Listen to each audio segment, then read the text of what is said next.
Así te lo contamos.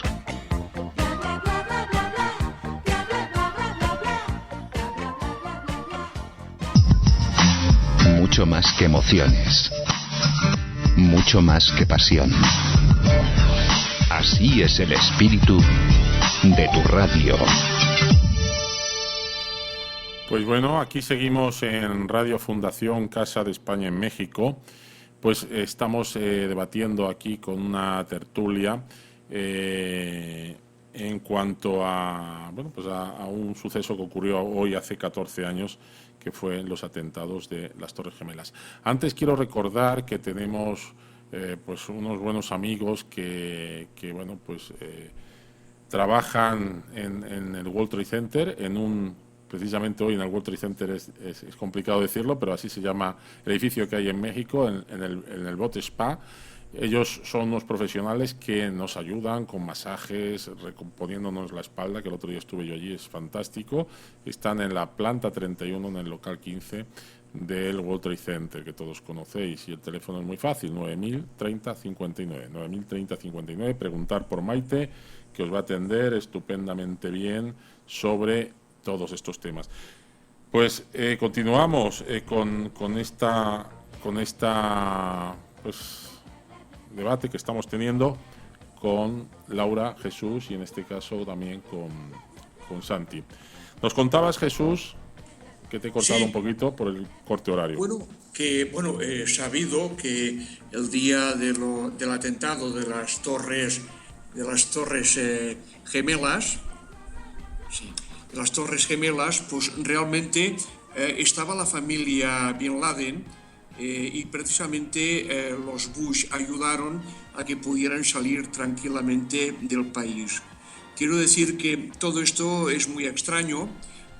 Expertos también en la cuestión de demolición de edificios les pareció, incluso hicieron estudios de que parecía que se hubieran cuando se hubieran derrumbado como claro, de hecho siempre efectivamente se han dicho que son implosiones, que es la explosión que va de dentro a fuera. Y efectivamente, yo siempre he oído, no sé qué pensáis vosotros, o por los debates que han dicho expertos, yo no soy por supuesto ni arquitecto ni ingeniero, pero sí se han dicho que era rarísimo que las heridas causadas por el estrellamiento del avión y por la combustión no era suficientemente grave como para que las dos torres se vinieran abajo, pero no solo eso, sino los edificios adyacentes, ¿no? No sé, Santi, si tú te recuerdas esas imágenes. Sí, de hecho he visto yo imágenes donde también algo curioso que se ve en las imágenes es que donde se viene cayendo el edificio, más abajo, varios pisos más abajo, se ven como explosiones donde salen escombros y dices, oye, espérate, pues si la caída del edificio que duró pues varios segundos, se ve cómo viene cayéndose el edificio y como unos 10 o 15 pisos más abajo de donde está cayendo ya se ve que está saliendo escombros de las ventanas y del propio edificio. Y dices, ¿eso cómo sucede? Alguien en una ocasión me comentaba, dice, es que eso, como el edificio estaba cerrado totalmente, donde va cayendo hace presión el aire y revienta las ventanas. Digo, ¿tú sabes la cantidad de presión que tiene que haber para que una ventana así reviente de aire? A mí me tocó trabajar con movimiento de aire. Fabricamos en una empresa en la que estuve colectores de polvo que es para el movimiento de aire y la cantidad de aire y de presión que se necesita para mover una partícula de polvo es enorme. Y ahora sí ya no digamos para reventar una ventana y claro, que salgan los escombros como se ven en las imágenes que salían, ¿verdad? Sí, entonces claro, todo eso te pone a pensar y a meditar qué es lo que pasó realmente ese día. No, incluso hubo un libro que sacó un francés, si no recuerdo mal. No recuerdo el nombre del libro, pero hablaba precisamente de una teoría de conspiración que viene, pues bueno, desde el momento que hay una situación económica no muy favorable, lo que dicen, montas una guerra y se solucionan los problemas económicos. Y hablaban de una conspiración en ese libro, describían cosas muy, muy bien, pero pues bueno, pues por temas precisamente, no sé si sería porque eran demasiado factibles o no, retiraron el libro, hasta lo llegaron a prohibir. O sea, hubo de todo por ahí, habido y por haber explicado. Sí. Bueno, incluso no sé qué credibilidad se le puede dar a esto, pero recientemente, con esta tensión que hay entre Rusia y Estados Unidos por el asunto de Ucrania y también por el asunto de Siria, pues el presidente Putin pues ha amenazado con hacer unas revelaciones y unas imágenes de lo que los satélites rusos captaron el 11 de septiembre del año 2001. Quiero decir, está insinuando que hay una información que puede causar un gran daño a la credibilidad del sistema y del régimen de los Estados Unidos, ¿no? Por otra parte... Hombre, ha habido varios golpes ya, Sí, ahora, pero también bueno... lo chistoso es, dices, ¿sabes por qué? ¿Por qué andas ahí diciendo, ¿sabes qué? Es que mira, tengo esto y lo voy a enseñar? Pues muéstralo, si lo tienes, muéstralo y déjate de patochadas en lugar de andar con tanto... Queremos dar la bienvenida que acaba de incorporarse a Yaya, que está en Vallarta. Hola Yaya, buenas tardes, noches, ¿cómo estás? Buenas tardes. Yaya. Hola, Yaya. hola, gente bonita. Hola. Feliz diada, nen. Feliz diada. Muchas gracias. Ahora hablaremos de la diada y del Día de Cataluña. Estamos hablando... Hola a todos. Hola, Yaya. Estamos hablando aquí, compartiendo con el tema del 11 de septiembre, pero 11 de septiembre obviamente de los 14 aniversario, por desgracia, del brutal atentado de las Torres Gemelas y bueno, a nivel del territorio americano. Estábamos comentando pues distintas posibilidades, cosas que parece que son pero que no son, o si era real o no era real. No sé qué opinión te merece. Bueno, primero la pregunta que todo el mundo sabe. ¿Dónde estabas el 11 de septiembre a la hora y cómo lo recuerdas? Yo estaba en Costa Rica, acababa de abrir mi restaurante, estaba con los primeros clientes y tenía la tele puesta porque era una especie de restaurante con servicio de café internet y teníamos una tele. Entonces, bueno, pues eso. Ahí te enteraste. De repente, ¡pum! Nos quedamos todos y llegó medio pueblo, se metió en el restaurante y bueno, ahí lo vimos, nos dimos un hartón de llorar más de uno. Bueno, algunos de los que me conocen ya saben que yo soy muy llorona. Lloro por cualquier cosa, hasta por cuando se caen unas torres y eso, ¿no? No, hombre, eran las torres y más cosas. No, fue muy duro. La imagen en sí fue muy dura. Yo creo que lo estábamos comentando ahora durante la cena. Me decía mi hija, dice, pero tu madre no pasó ni media hora que dijiste, esto no es verdad. Esto no son lo que han dicho estos tipos. Y como estoy casada con un gringo, le he dicho, vamos a cambiar de tema, por favor. Fíjate que como tú dices, la caída de las torres fue un símbolo. Obviamente murieron muchísima gente, pero cayó, yo creo, ese día cayó una de las partes de nuestra libertad, sobre todo de la seguridad en el transporte aéreo, donde ya todos estamos acostumbrados a medio desnudarnos casi en el control de seguridad. Ya casi te ponen para arriba, para abajo, ponte para Burgos, ponte para acá, porque todo eso cambió. Hombre, gracias a Dios, qué bueno que se hace para que no sucedan estas cosas, ¿no?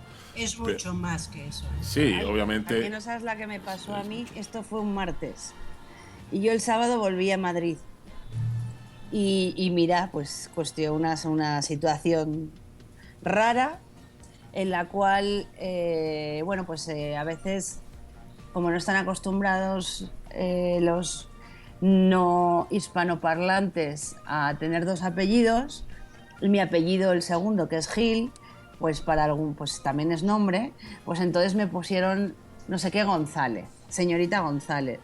Total que yo no me fijé, viajaba con Virgin, yo no me fijé la verdad en el vuelo, bueno, en el ticket, y me habían puesto Iriam Gonzalarrea. Tócate las narices. Y el mío se lo habían dado a la Iriam Gonzalarrea. Entonces, como Iriam con H y no sé qué, una manera muy rara escrita, dijeron... Sonabas muy árabe, nena. Nombre árabe y apellido vasco, toma ya. En aquel momento, claro, pues... Entonces, ¿qué pasa? Al Qaeda y la ETA juntos, esto es la hostia. y yo de Aragón diciendo, yo soy de Aragón, pero bueno. Total que me acerco cuando me doy cuenta porque nunca nos habían pedido, la verdad, el carnet de identidad ni el pasaporte para embarcar, para ver que efectivamente tu nombre coincidía con el ticket. Para mí fue la primera vez. Y me acerco y le digo, oiga, creo que se han confundido. Y total, un momentito, vienen 2 policías, se me llevan a una sala muy mona, yo ya acojonada diciendo, de aquí, a ver cuándo veo la luz del día. Total que mandaron lo que fuera, llamaron a España, mandaron un fax con mi expediente monísimo, salía la foto, mi nombre, tal cual, como para verificar que efectivamente yo era esa persona y que había sido un error de la aerolínea. Y ya me metieron en el avión. Y para colmo, de vuelta, en vez de utilizar digamos, el que ha viajado mucho la misma línea, o sea, el mismo viaje, sabe exactamente, o sea, ya casi se conocen las casitas que va a haber debajo, aunque las vea pequeñas.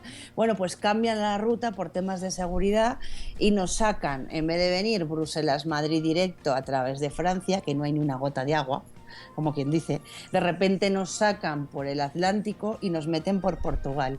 Y yo acojonada, tal cual, mirando para atrás diciendo a ver si está la Irame está de aquí, ya verás, sea alguna, todo el mundo mirándonos entre nosotros, asustados, pensando, ya nos han secuestrado el avión.